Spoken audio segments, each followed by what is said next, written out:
Hello, welcome back to Frogboy X1 Gaming. I'm Andrew, and today we're going to talk about Tales of Arise. This is kind of a review, so if you like this content, don't forget to like and subscribe. It really helps out the channel. We're really trying to grow so that we can continue to do this for you and be able to continue to pick up both copies of both the Xbox Series X and the PlayStation 5. So this review will be for Xbox Series X and PlayStation 5. The main things we're going to go over on that are basically performance, because performance in the quality mode, the graphics mode, is what's going to matter the most when it comes to those two versions. This is not a slide at PlayStation in any way, shape, or form, or a boost for Xbox at all. This mainly has to do with the game, so that's mainly what we're going to talk about, is the game and the experience. Because whether you have an Xbox Series X or a PlayStation 5, this game is a must-buy. It's great. I'm enjoying it. I love it. So, on my Xbox playthrough, I am to the second world. It's perpetual ice, well, snow, blizzard. It's freaking beautiful. That's all I can say. It's beautiful. So, I'm really enjoying this game, okay? I mean, I'm excited about this. After playing Scarlet Nexus, I decided to buy this one, no questions asked. I was like, yep, I'm just going to buy it, whatever. I did play the demo on this. When I played through the demo, I was noticing that when you go to the graphics setting, it was giving me a lot more like dips and performance-wise, you know, on the Xbox Series X. But I can say that playing from the beginning of the game to where I'm at right now, I haven't really noticed anything at all. I am playing, mind you, I am playing on a TV that is VRR capable, so any frame rate drops or any of that are I don't notice them. I don't notice them on the Xbox version. But when I get over onto the PlayStation 5 version, because that version does not have VRR support, you can tell. My recommendation is, if you're going to buy this game on the PlayStation 5, just play through it on the performance mode, because then you're going to get a stable playthrough all the way through. Mind you, it is playable on the 4K mode. I mean, you're dropping down to like 40 frames, 45 frames a second or whatever. Like they said, like it was advertised in that. It's not necessarily bad. I mean, it's not really necessarily like immersion breaking or at all either. I was just playing on the PlayStation 5, so I still got a long ways to go to catch up to that. I did buy the PlayStation 5 version a few hours ago, so I mean, when it comes down to it, I pre-ordered the Xbox version, and I've been playing that since it launched. I did just buy the PlayStation 5 version today so that I could do a review on it, do a comparison. Aside from the performance, visuals, both of them have a good, crisp, clean image in the 4K mode.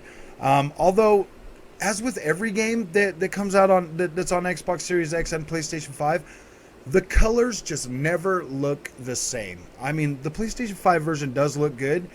It's just the colors look a little more washed out, whereas on the Xbox version, they're always vibrant for some reason. They always look very vibrant. So, at the end of the day, if you've never seen the Xbox version, you're going to be fine with the PlayStation 5 version. Although I do kind of recommend playing, you know, in the performance mode if you don't want to see like any. There's no screen tearing. I haven't seen any screen tearing, so that's good. That's amazing. So basically, is what you're doing is like you'll see the little lurches and stutters. Every now and then, if you pan the camera really fast, you're going to see like it's going to look jittery, you know, like normal. But for the most part, like, it is playable. Like, you can play on the 4K mode and still retain a pretty decent image. So I'm not going to kick that. Like, it is what it is. The gameplay shines through, though. The story shines through. I haven't noticed anything major in the cutscenes when it comes to the PlayStation 5 version. So wherever you're getting all your story from, at least that's going to be consistent. So Yeah, I mean, it's just up to you, you know. I mean, like what it really falls down to is it's up to you. Do you care about that crisp, clean, solid image more than you care about the performance, or do you? I mean, the battling seems pretty. Like on the PlayStation 5, like when you're fighting, I'm not noticing as much drops in that because it's kind of like a smaller area with all of your fighting in there, and it's not like really loading in like world or other assets or stuff. So I'm not noticing as much during the combat, which is probably going to matter the most, you know, during combat, as I am, you know, just traversing the world. So for the most part, like it's probably gonna be okay. Like you're probably gonna be okay during the combat stages. Like I admit, I am farther on the Xbox version, so there's a lot of things like the boss fight, you know, like the first boss fight, stuff like that, that I have not had a chance to play on the PlayStation 5. But I am gonna kind of be going through it side by side because this is a review part one. Until I finish the game, then I'll put that out, and then I will have played considerably more of the PlayStation 5 version during that time. I will be playing mainly on the Xbox, but I will be playing, you know, some of that stuff through on the PlayStation 5. I'll at least get through that first boss on the PlayStation 5 and explore some of the world that I'm in right now on the Xbox. So, all in all, I've got about 10 hours, you know, into this game already, you know, between the Xbox and the PlayStation version. So, now that we've got all of that, the visuals and the performance and all of that, you know, let's talk about the story, the characters, and the gameplay. Okay, I like this freaking combat. I like it. I think it's fun. There's a lot of stuff to learn in here. It definitely kind of keeps you on your toes. You start opening skills up pretty quickly. The more combat you do, the faster you're going to level up. Like with any RPG, you're going to get stronger faster. So I do recommend, like while you're in the beginning of the game, you know, taking more time. It just play this game at your own pace. There's no need to rush through it. So far, I'm having a blast. I'm not rushing through the game. That's why I'm doing this first part of the review, and then I'll do the other part after I finish it, because I want to finish this game before I put out a review. And with this game being so close to launch, this is when the developers make their most money.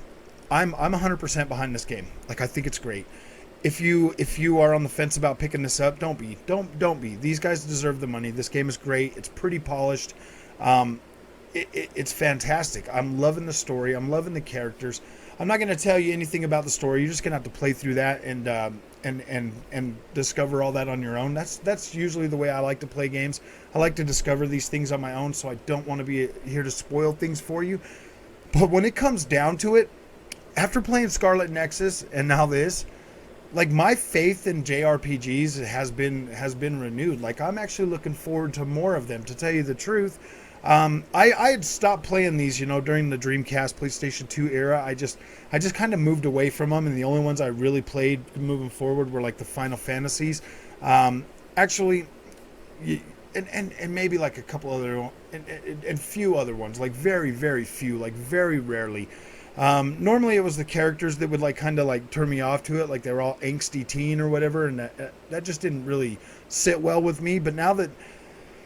But after playing Scarlet Nexus, I really like that. After playing this one, yeah, characters are on point. They're definitely as mature as the ones in Scarlet Nexus, so that's great. Like, I'm really digging this. I really do like the experience that this game has offered me so far. On the Xbox side for performance, like I said, using a VRR TV, I'm not noticing stutters, lurches, any of that. The colors definitely do look better. It looks more vibrant on the Xbox, so that's a plus. Character-wise, story, like, this game is great. I'm about, what is it, 60 and 60, you know, for the two base versions, plus I spend another $25 on cosmetics on the Xbox version. Yeah, like, what can I say, man? I like this game. I think it's great. I can't wait to finish this and bring you my full opinion and my full outlook on this game, because this one has been great. Like, I am really enjoying this experience, and I hope that you, if you're able and you can afford this, to go out and pick this up, definitely give this game a try. It's good. I like it. It's given me that long RPG adventure feeling that I've been longing for a while. Like, I really like this, and I like the way that the story is. I like the way the combat feels. I like the characters in this game.